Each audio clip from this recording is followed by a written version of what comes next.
A gente estava conversando sobre a importância da gente olhar e considerar e tentar, de alguma forma, sempre proporcionar e estimular o paciente que lembra, não é mais portador de necessidade especial, como a gente falou. O termo correto é deficiente. Então, o nosso papel enquanto cuidadores é sempre estimular e levar o paciente deficiente, seja ele deficiente visual, auditivo, físico ou intelectual. O nosso papel é sempre estimular esse paciente a querer fazer exercício físico ou atividade física, mas isso a gente viu bastante na aula passada. A gente parou no slide 21. Então eu vai passar rápido, porque a gente já viu tudo isso aqui na aula passada, tá? Eu gravei e tá no grupo, coloquei o link no YouTube. Aí aqui a gente falou sobre vários benefícios que esse paciente deficiente, quando estimulado, os vários benefícios que ele tem.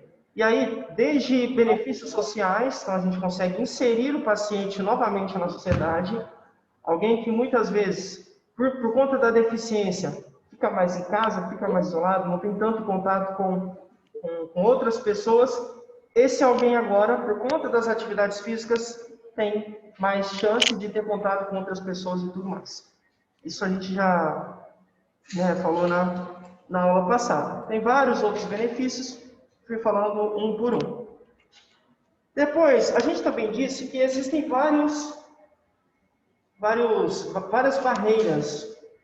E uma dessas barreiras, talvez a principal, seja o preconceito, que precisa ser quebrado. Mas a gente também falou sobre outras barreiras que são muito importantes e que geralmente impedem esse paciente deficiente de praticar uma atividade física, de ter contato com outras pessoas, de ir a uma academia, sei lá, de ir a um parque, a um local onde tem outras pessoas, de ir à escola, à faculdade, ao trabalho. E não só o desrespeito, não só o preconceito, muitas vezes a insegurança. O paciente não tem segurança de sair sozinho porque, sei lá, é cadeirante. Os pais não têm segurança de deixar um filho que é deficiente auditivo ir para a escola sozinho.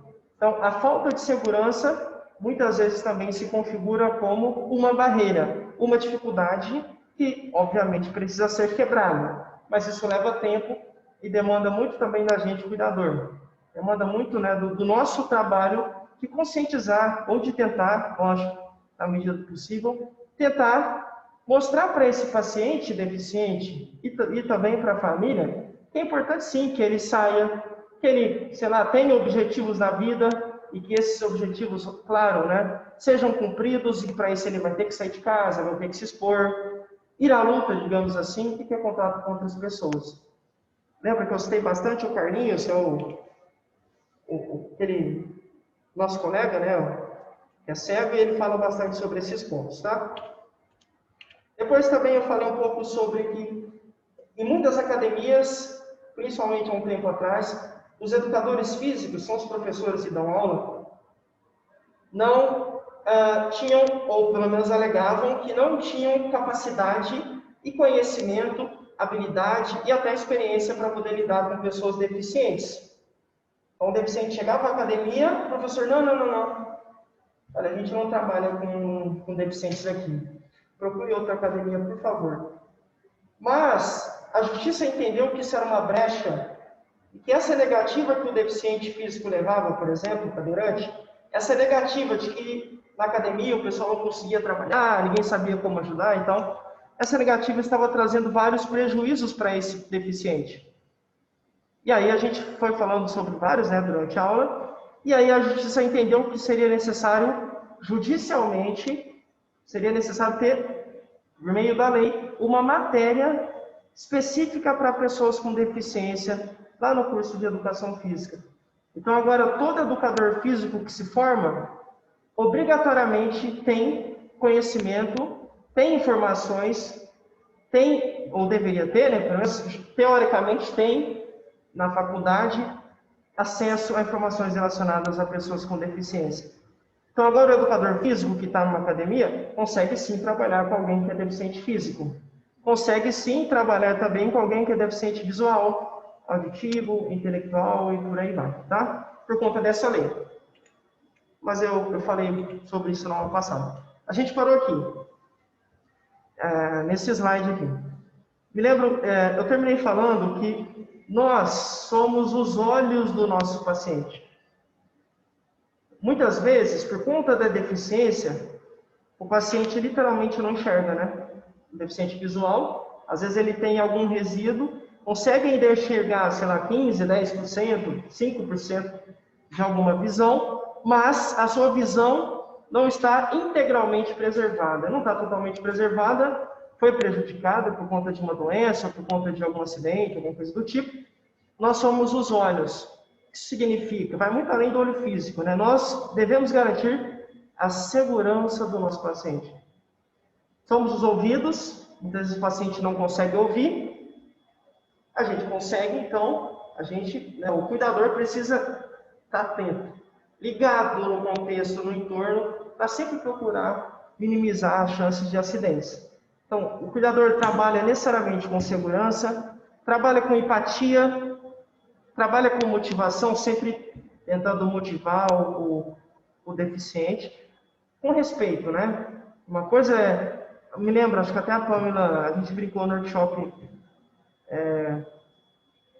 sei lá, hoje o paciente não conseguiu fazer algum exercício que o fisioterapeuta pediu. Aí, o cuidador, chateado, lógico, falou, como é que você não consegue fazer isso?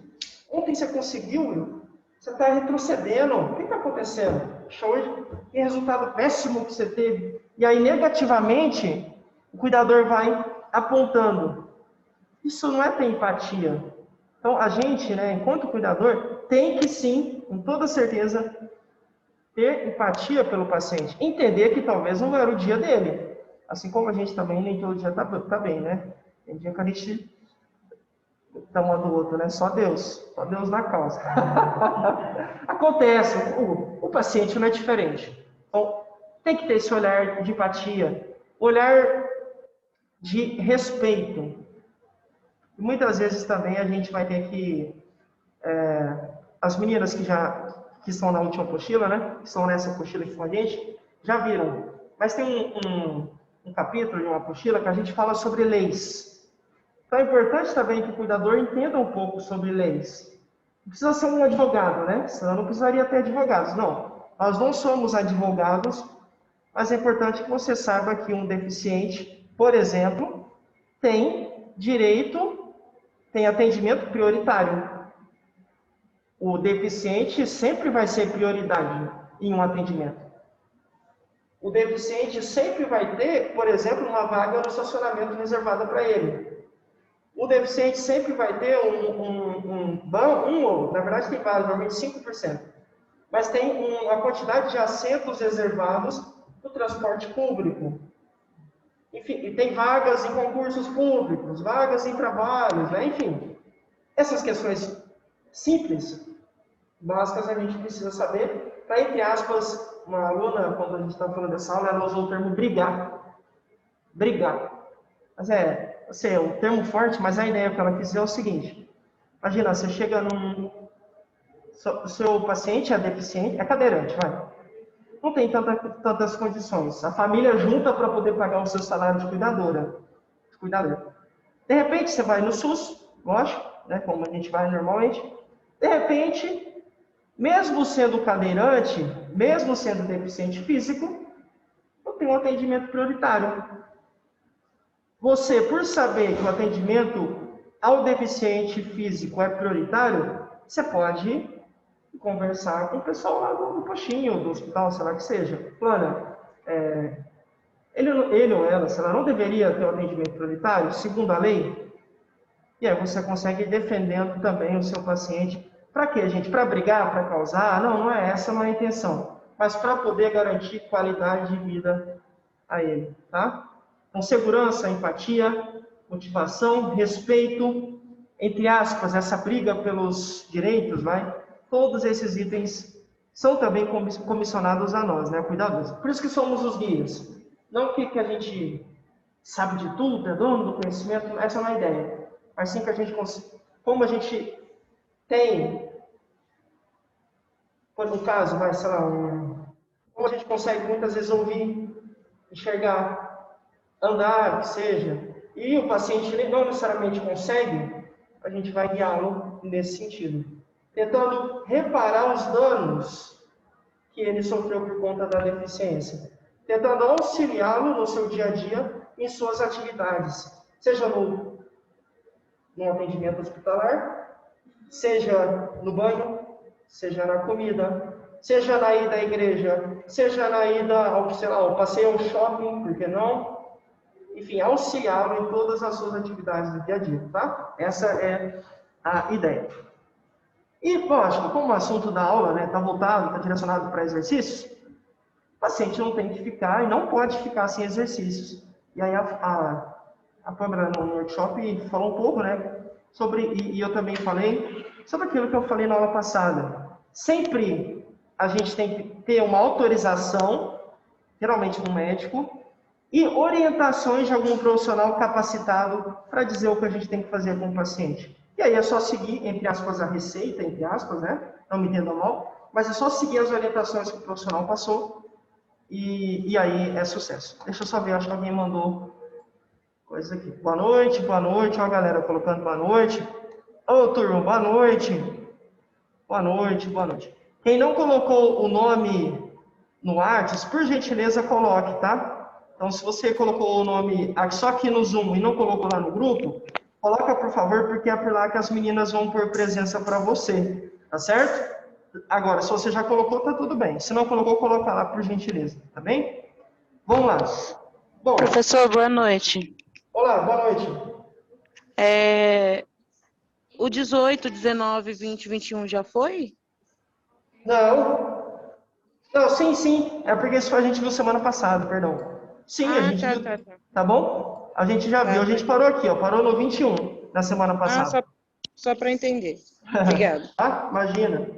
Boa noite. Imagina, boa noite. Vamos lá. Bom, exercícios para deficientes auditivos e visuais. Lembrando, deficientes auditivos, aqueles que não ouvem ou que conseguem ouvir, mas só um pouquinho. Tem algum tipo de deficiência, algum tipo de limitação na audição, na escuta, tá bom? Se o paciente, por exemplo, isso aqui é importante, porque às vezes a gente pensa, acha que o deficiente, sei lá, visual, já nasce. Ah, não, a pessoa não enxerga porque ela nasceu assim. Isso realmente acontece, né? O caso do Carlinhos foi isso. Teve um problema na infância e ficou cego. Mas logo o bebezinho, recém-nascido. Muitos casos, o paciente nasce, cresce, muitas vezes até se casa, se ela tem filho, vai para a faculdade, encontra trabalho, e aí num belo dia sofre um acidente e fica cego. Ou desenvolve diabetes e é um paciente desleixado, que não se cuida tanto, que não dá tanta importância assim para a sua saúde, e as complicações do diabetes, como ele não cuida, as complicações do diabetes fazem com que esse paciente fique cego. Isso é uma retinopatia diabética. Acontece, tá? Imaginem só como é que ficou o emocional desse paciente. Ele via, ele enxergava, ele chegou a ver o rosto da esposa, viu o rosto dos filhos, sei lá, viu o rosto do amigo, viu a moto que ele tanto ama, viu o carro, enfim, ele viu. De repente, por um descuido, como ele não se cuidava, não tomava o medicamento, não quis mudar o estilo de vida, não quis praticar atividade física, pagou a conta, infelizmente, e acabou ficando cego. Para o emocional do paciente, isso aqui, ele fica destruído, tá? Por quê? Ele começa a se culpar. Caramba, eu estaria enxergando se eu tivesse feito as coisas do jeito certo. Com certeza eu não estaria assim, do jeito que estou.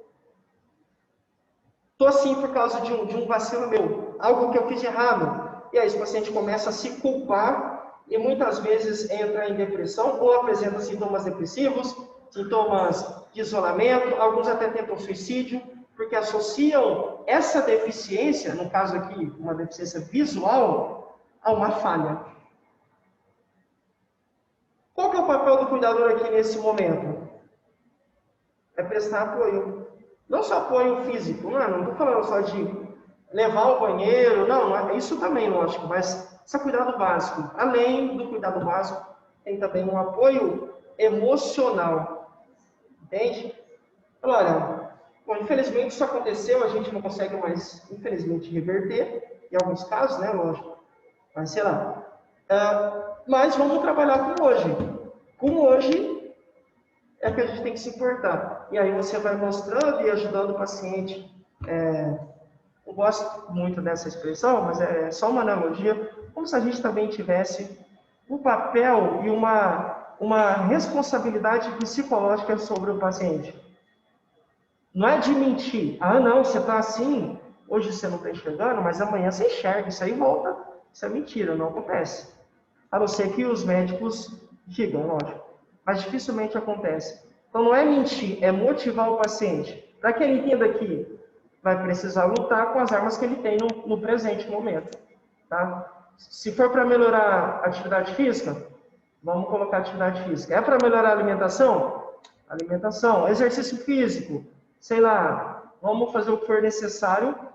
E aí, quando o paciente entende que você, cuidador, cuidadora, está ali para auxiliá-lo, ajudá-lo também nessa parte emocional, fica um pouco mais fácil dele começar a querer trilhar o caminho, enfim, sair dessa depressão, dessa condição de culpa, dessa sensação, né, de incapacidade que muitas vezes ele tem. Porque esse paciente é mais difícil ele aceitar, porque ele teve o antes e o depois. Então ele viu, ele ouviu, muitas vezes pegou, ele sabe qual é a sensação de pegar uma caneta. Aí se perde o braço, aí fica complicado. Ele teve o antes e tem o depois. É um processo de adaptação. E aí você tem que usar de empatia, né? Imagina você que anda, eu que ando, que falo, enfim. A gente tem que ter empatia e entender que é um processo. Isso vai variar de paciente para paciente. Porque cada um tem a sua forma de enxergar o mundo. Cada um dá valor para uma coisa, né? Imagina alguém que amava pescar. Amava pescar e andava correndo de moto. Aí correu de moto, correu na Anguera, deu seu acidente, perdeu os 2 braços. Como é que vai pescar? Não sei, talvez tenha alguma forma de adaptar, tem que ver. Mas para ele, inicialmente, vai ser um choque. Deixou de fazer 2 coisas que ele amava. Andar de moto, ele mesmo conduzindo, e deixou também de pescar. Então, é um momento de adaptação que a gente tem que entender que não é tão simples assim, mas a gente está aqui para prestar um apoio e tudo mais. Bom, mas em se tratando de pessoas com deficiência auditiva, né, e visual, existem algumas associações que nos ajudam, nos auxiliam a prestar o melhor cuidado para esses pacientes. São as associações de atletas cegos e surdos. Professor, por que eu, cuidadora, por que é que eu, cuidador, deveria me atentar e, sei lá, querer estar com essas pessoas aqui? Por qual motivo por que eu não vou aprender a fazer sozinho, como é que eu cuido? Porque esses caras já sabem o caminho. Então, são associações que estão há muito tempo lidando com pessoas cegas, com pessoas surdas.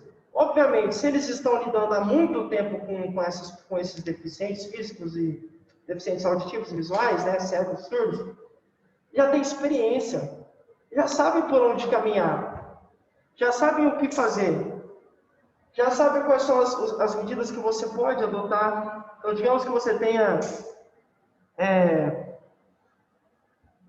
um paciente, se é uma criança, lembra lá, eu já volto aqui, tá? Eu estou no slide 23, eu já volto aqui. Já volto. Aqui, ó. Digamos que seu paciente seja essa criança. E aí, por algum motivo, ela perdeu as 2 pernas, sei lá. Foi atropelada, não sei. E aí, só que ela ama basquete. Tem basquete adaptado para pessoas com deficiência, tá aqui, ó. Aí você pode, por exemplo, recorrer a essas associações, aqui, voltei, para que elas auxiliem você, a família, como é que vocês podem dar continuidade e fazer com que esse desejo do paciente, dessa criança cadeirante, se realize. No caso, é ser jogadora de basquete, mesmo sendo cadeirante, deficiente física.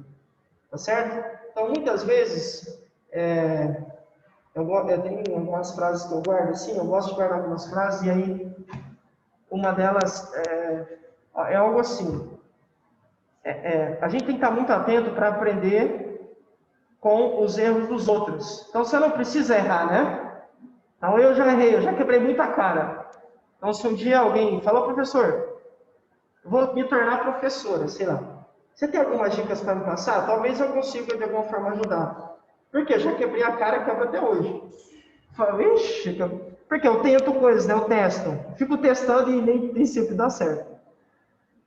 Essa aqui é justamente a ideia. Se você pega alguém que já passou, que vive nessa situação, no caso, esses caras aqui, essas associações de atletas, entendem, sabem de treinadores, sabem de técnicas, sabem de exercícios, sabem de esportes que esses pacientes surdos e cegos podem fazer. O caminho é sempre a gente procurar recorrer a eles para que eles possam nos ajudar. É uma dica, lógico, né? Não é obrigação, mas por que não, né? Eles já erraram bastante, é bom a gente aprender com os erros e solicitar eles nessa direção. Professor, e quais seriam exemplos de atividades, exemplos de esportes que o meu paciente pode fazer? Então, o meu paciente é deficiente. E aí depende daquelas 4 deficiências que eu falei. Independentemente, né, se é deficiente intelectual, físico, auditivo ou como é que é? Físico, auditivo, visual. Isso mesmo, 4 tipos. Independentemente do tipo de deficiência, existem vários exercícios, e aí eu coloquei aqui alguns, inclusive esportes e tal, para vocês terem alguma noção. Para quê? Para mostrar que é possível desde que você acredite. Às vezes, nem mesmo o paciente acredita, tá? Porque ele já está desolado mesmo, né? Imagina, uma criança, um adolescente, 15 anos, cadeirante, aí chega você, cuidadora, né, falando, sei lá, vamos nadar, vamos fazer atividade física, sei lá, alguma outra coisa, vai causar um choque. Por quê? Por 15 anos ele nunca nem ouviu falar sobre isso, via só nas Olimpíadas. E aí, de repente, ele começa a entender que sim, é possível, porque tem alguém que acredita e tem alguém que parece que vai ajudar. Chegou uma doida aqui, um doido que está incentivando e parece que vai funcionar. E aí você começa a criar motivação no paciente. E aí, então, aqui tem exemplos: natação, corrida, caminhada, ciclismo. Depois eu vou mandar a apresentação para vocês, tá? Musculação. Opa, entra aí, tudo bem? Não, imagina. Você deu seu nome, né? Beleza, show de bola. Entra aí. Galera, tá muito frio? Quer que eu... Não? Tranquilo? Tá bom. Bom, mais exemplos. Musculação, futebol, basquete, que são esportes coletivos. Isso aqui é fundamental. Não é porque é um deficiente que não pode aprender o espírito de equipe, né? Trabalho em equipe. Não, isso não tem nada a ver. Uma forma é a gente colocar o paciente, por exemplo, incentivá-lo a praticar, se ele sentir à vontade, esportes coletivos como futebol, basquete e outros aí. Trekking é como se fosse uma longa caminhada. Então, isso aqui acontece muito em regiões montanhosas. Então, em serra. As serras geralmente têm trilhas, e aí a turma faz essas trilhas a pé. Isso seria, por exemplo, o trekking. Você percorrer um percurso a pé. E aí, imaginem que sensação para uma pessoa que é cega, fazer uma trilha, por exemplo, ela não vai ver, mas ela vai sentir o cheiro da mata, provavelmente vai ouvir os passarinhos, com certeza vai sentir o ar fresco e puro da mata, que a gente sabe a diferença de um ar, por exemplo, de Ribeirão, do ar de uma região que é mais... tem mais campo, né, que tem mais floresta e tudo mais. Então, uma experiência. O paciente vai andar um percurso, uma distância, a pé, que isso é trekking, tá? Yoga, pilates, dança, tiro, bocha e também artes marciais. Professor, mas por que é que uma pessoa que é deficiente tem que fazer artes marciais? Não é um erro, nada. Defesa pessoal, por exemplo. Além de isso é um exercício físico ferrenho, né? Que funciona demais, também acaba se configurando como defesa pessoal. Muitas vezes, esses pacientes são desrespeitados. Então, tem gente que abusa, por exemplo, de pessoas que são deficientes. Assaltantes, você acha? Não respeitam nem a gente, né? Já cansei de ver histórias de pessoas cegas que foram assaltadas também, lógico. Os assaltantes não peneiram, não escolhem, não filtram, eles simplesmente vão e cometem um ato.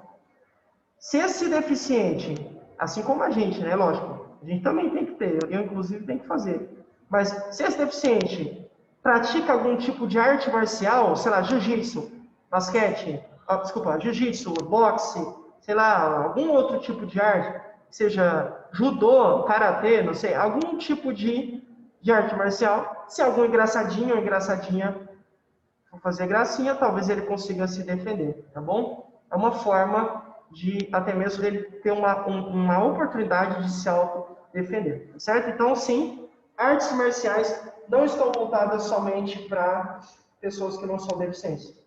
Inclusive, eu vi aquela luta greco-romana, eu fiquei chocado com um paciente cego lutando aquilo, é uma luta muito louca, muito da hora, e era uma pessoa cega lutando de igual para igual. Então, vocês veem a capacidade, desde que essa pessoa treine, é super possível, tá?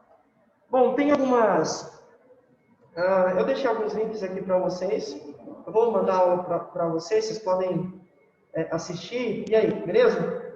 Podem assistir, podem clicar aqui no link, podem rever, tá bom? Mas tudo que tem aqui tem na apostila, mas eu sempre mando porque, por exemplo, esses links aqui não estão na apostila, então se der, dá uma clicadinha lá, dá uma passada por lá, tá bom? Então esse foi o capítulo 8, exercícios para pessoas com deficiência. Agora, alguém tem alguma dúvida do 8? Desse capítulo que a gente fez agora?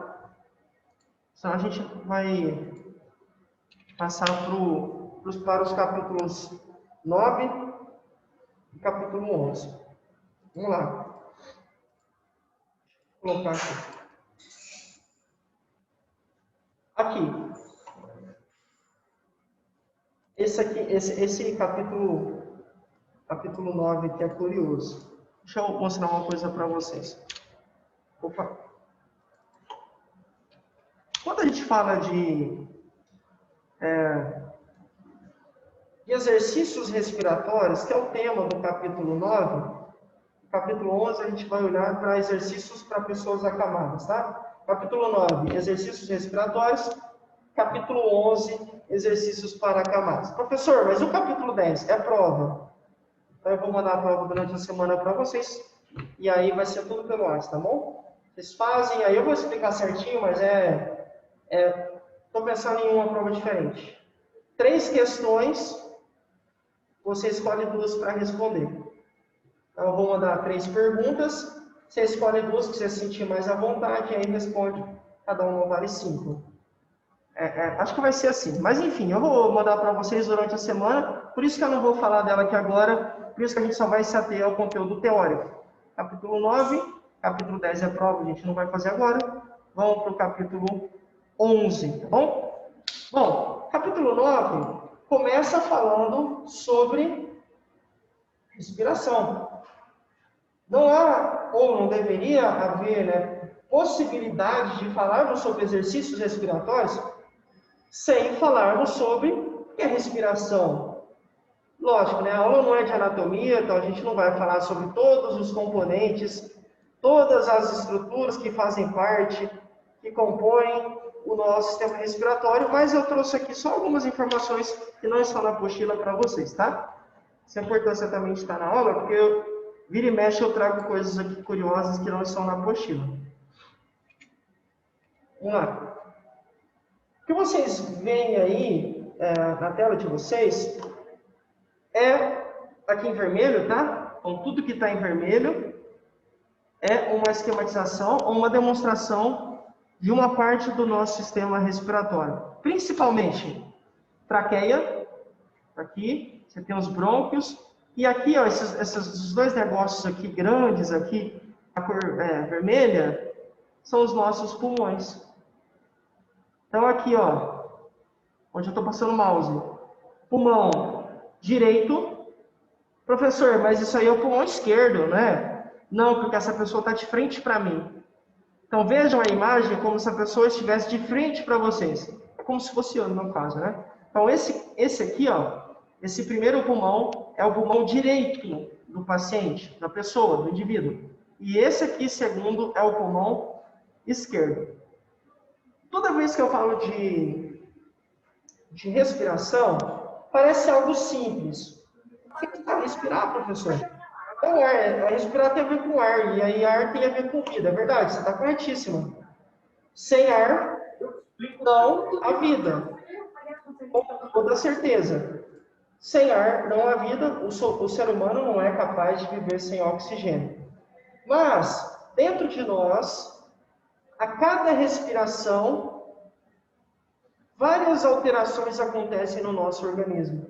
E aí eu vou tentar falar rapidinho de algumas delas aqui para vocês, só para vocês saberem mesmo, tá?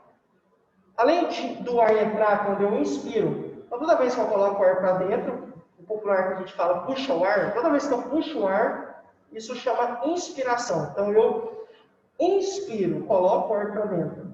Quando eu coloco o ar para fora... Professor? Oi, alguém falou alguma coisa? A G. Oi, Gislaine, Gi. professor, tá tudo escuro só na minha tela, sumiu tudo. Tá Oi, amore. escuro? Deixa eu Tá tudo compartilhar de escuro. novo. Espera aí que eu vou compartilhar de novo. Aí, foi? Foi? Foi. Beleza. Obrigado, gente. Show de bola. Top.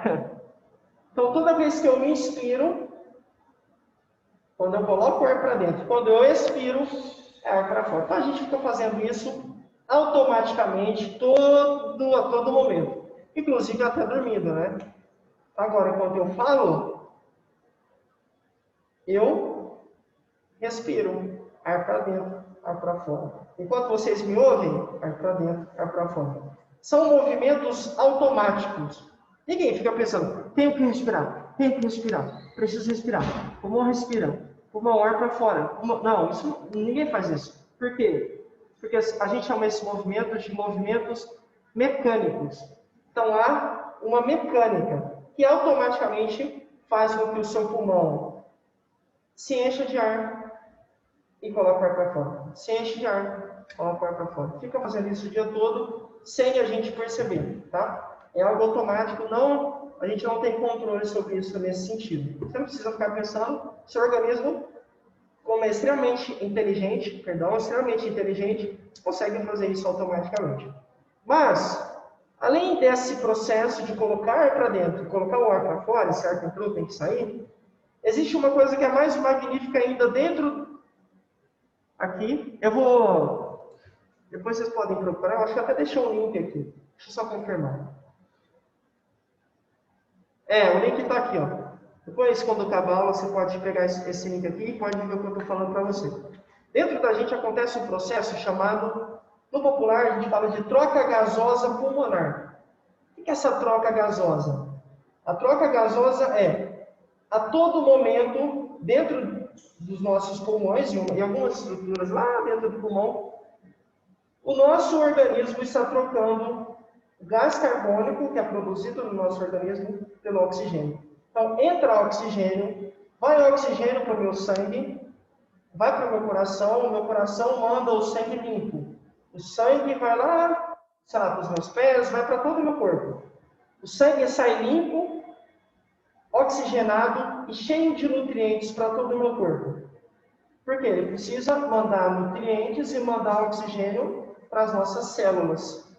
Mas essas células trabalham. Então, tem células que trabalham no coração, tem células que trabalham nos nossos pés, que trabalham nos nossos olhos, que trabalham no nosso cérebro, no nosso fígado, enfim. Células trabalham a todo tempo em todas as partes do nosso corpo.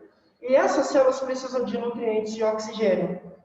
Quando o sangue chega irrigando, quando chega sangue para essas células, elas têm acesso tanto a oxigênio quanto a nutrientes. Professor, e o que isso tem a ver? Oh, tem tudo a ver. Porque o trabalhar dessas células faz com que elas coloquem algumas toxinas, alguns restos celulares. E esses restos fazem mal para o nosso organismo. Então, elas trabalham, excretam, colocam algumas coisas para fora. Gás carbônico e outras coisas. Esse gás carbônico, ou dióxido de carbono, como alguns preferem chamar, é muito prejudicial para a gente. Muito, muito, muito. E ele é produzido a todo instante dentro. Então, entra o oxigênio, vai o oxigênio para o coração, o sangue sai limpo, abastece todas as células. Essas células trabalham e colocam esses resíduos celulares. O sangue volta sujo para o coração. Todo sujo desses resíduos, esses restos de células, e cheio de gás carbônico ou dióxido de carbono. Mas isso aqui, ó, a ideia é essa, vou tentar mostrar. Coração, do coração aqui vem, o sangue vai limpo, vai para todo o nosso corpo. De repente, esse sangue que estava limpo e cheio de oxigênio, a gente chama sangue arterial. Arterial, sangue cheio de oxigênio. De repente, ele volta sujo. A gente chama de sangue venoso. Um sangue que não tem quase nada de oxigênio, só tem gás carbônico e dióxido de carbono. Quando ele chega no coração, lembra? Ele sai limpo e volta sujo. Quando ele chega no coração sujo, ele é enviado para o pulmão, e aí aqui que a mágica acontece. No pulmão, esse dióxido de carbono, esse gás carbônico, é transformado novamente em oxigênio. Então, essa é a troca gasosa. Sai limpo do coração, chega nas células. Volta sujo, cheio de gás carbônico, para no coração, vai para o pulmão, no pulmão tem a troca. Todo esse gás carbônico, todo esse dióxido de carbono, isso que é prejudicial para o nosso organismo, o nosso pulmão vai substituindo. Então ele vai tirando essas moléculas de gás carbônico e substituindo por oxigênio, e por isso que a gente não morre. Então, não é só respirar, não é só colocar o ar para dentro e para fora. O que garante a nossa vida, a nossa sobrevivência, também é essa troca gasosa, mas aí isso tudo está no vídeo, você vai poder ver. É só você clicar aqui depois quando eu mandar, vou mandar hoje, você clica aí que você já vai poder assistir isso em dezembro, tá bom? Bom, beleza, isso foi só um resuminho rápido para vocês ficarem com vontade de ir lá ver o vídeo. Outra coisa importante é isso aqui, ó. Professor, isso é uma árvore. É verdade, é uma árvore. Uma árvore de cabeça para baixo, né? É verdade. É uma árvore, né? Você tem aqui a copa, tem os galhos, né? O tronco aqui, o caule, é isso aí, é verdade, é uma árvore. Mas olha a semelhança. Olha a semelhança. Aqui lembra, eu vou explicar o que é, mas você tem a traqueia, os brônquios e os pulmões. Uma árvore. Isso será que é uma árvore? Não, é o pulmão. Nosso pulmão cheio de... E aí tem várias estruturas, arteríolos, eu vou mostrar para vocês daqui a pouco. Alvéolos, exatamente, alvéolos. Várias estruturas aqui, ó. Vejam a semelhança, olha, isso aqui é uma árvore, isso aqui